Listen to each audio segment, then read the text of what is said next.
So the way I trade is very simple. So I don't know what's going on inside of fair value gaps.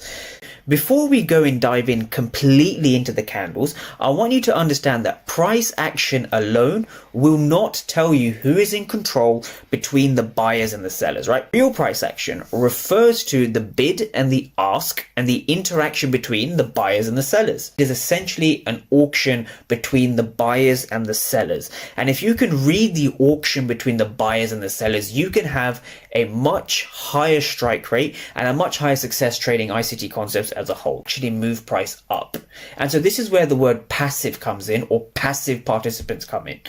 When you have aggressive buyers, but the market fails to move up, this means that sellers are in control. For basic knowledge, I want traders to understand that passive sellers move the market down, passive buyers move the market up, right? So when you see a lot of aggressive sellers, right? Aggressive sellers in this region were trapped. They were trapped, and we know that because the market broke higher. Trading fair value gaps. What I want traders to understand is you're looking for an area of absorption, right?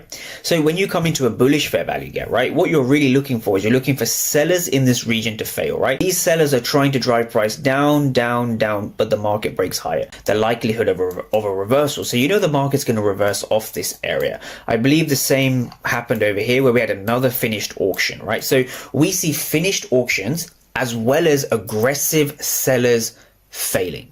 So this shows us the market is willing to reverse off this fair value gap and the sellers are failing. So therefore, the only logical thing you should be taking is buys, right? So you could have taken a buy within this particular fair value gap or order block anywhere around here. Stop loss, where do I place my stop loss? Good question. So I always like to place my stop loss essentially where that finished auction has occurred, right?